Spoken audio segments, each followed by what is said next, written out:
dryers. This House facilitated my administration to buy for use by our farmers. I announced to you yesterday the first consignment of the dryers docked in the country. Additionally, we are enhancing dairy productivity for better farmer returns. The government, working with milk processors, I had a long conversation with them in Nakuru. We are mapping the country to ensure coolers are supplied where they are needed.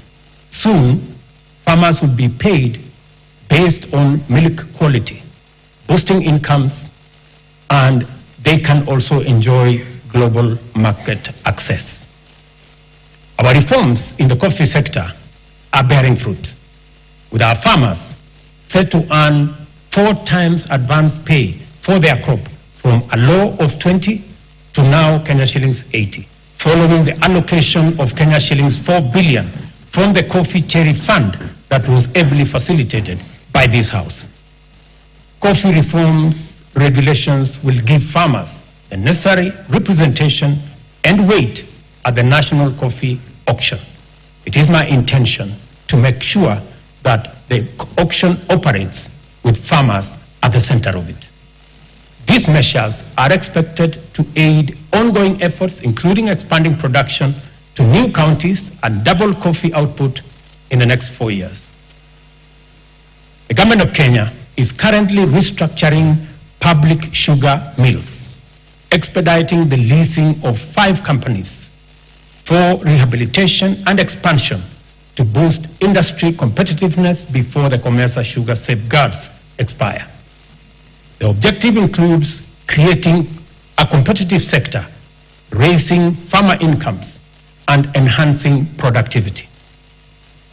This House agreed with my cabinet that we waive Kenya shillings 117 billion non-performing debt for government-owned sugar factories, for which I am grateful to this House. This House also approved 1.7 billion shillings that will go into paying farmer arrears and other complications that arose out of the challenges our sugar sector was facing. I want to promise this House that in the next couple of weeks, we shall be dispersing that money so that farmers in the sugar growing area can go home for Christmas with their money. As earlier indicated, our public borrowing had long crowded out the productive sector from the financial markets, raising the cost of credit and slowing down trade and commerce.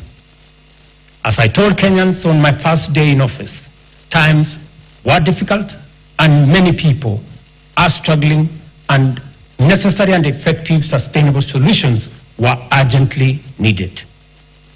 We must admit, honorable members, that as a country, we had been living large and way beyond our means. The time has come, therefore, to retire the false comforts and illusionary benefits of wasteful expenditure and counterproductive subsidies on consumption, by which we dug ourselves deeper into the hole of avoidable debt. The new direction may not be easy, but it is ethical, responsible, prudent, and most importantly, necessary. We've had to take hard decisions and make painful choices because we owe it to the people of Kenya to do the right thing and to confront facts as they are without flinching or equivocating. We have worked hard at home and abroad to mobilize a broad coalition of bilateral development partners. Many of them, I see them in this House, multilateral development banks and other agencies, which have rallied to pull our country back from the brink of debt distress and set us today firmly on the path towards sustainable economic growth. Our efforts to stabilize the situation have yielded such progress that next month in December, we will be able to settle the first